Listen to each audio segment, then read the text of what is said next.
All right, guys. So this is the D14 we bought today, and I'll pretty it up. You know, I'm good at prettying these tractors up. Look at this. This is the old one. This is the old one.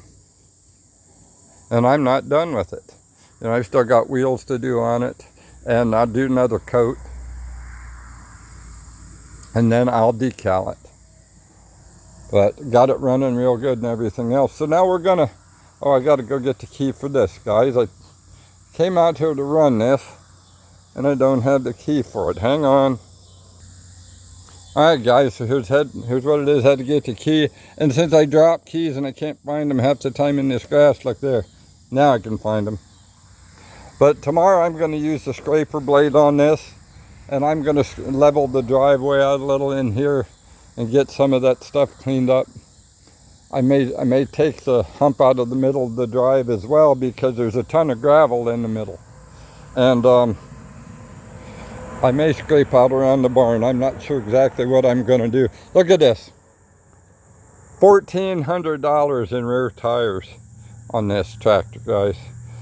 Complete 3-point. Fronts are good.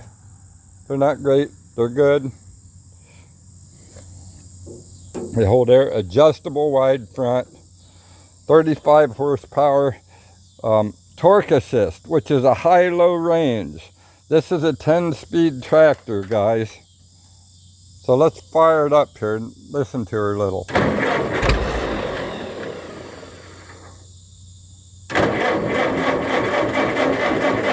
I guess I better give it some gas up there, guys. I didn't hardly have it up. All right, well, let's pull the choke up. It smells flooded. There we go.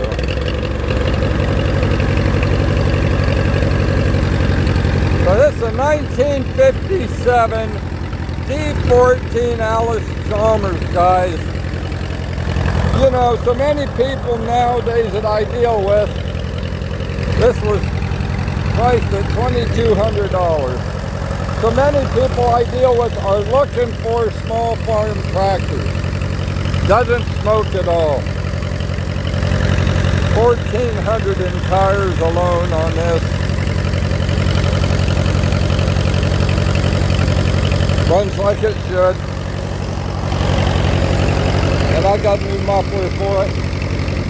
You said it sat over the winter and it got loud like that. And the only thing I can see is right there on the muffler. Looks like it may have cracked around the bottom pipe. Not the manifold, but the bottom of the muffler too. And I've got a new one in there. So anyways, I don't know if that's hitting that. No, it's not. It's close though. No, it's not. But anyhow, and I put some Berrymans in it. You guys know me. Berrymans. He said he was having a problem with it. You know, he thought it needed cleaned out. The carb needed cleaned. And that's fine.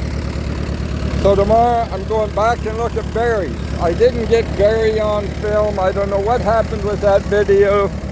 I'm going to drive 80 miles round trip to Barry's. 80 or 90 round trip. And I videoed his place. You know, I liked him. And hope to do more business with him in the future. But I'm probably going to also buy his D14. If the torque works on it, excuse me, in Allis Chalmers, it's Power Director. But if it works the way it should, shifts the way it should, it's got a new clutch, throw-out bearing, everything in it, good tires, fresh paint, and I'll buy that for Sal for show.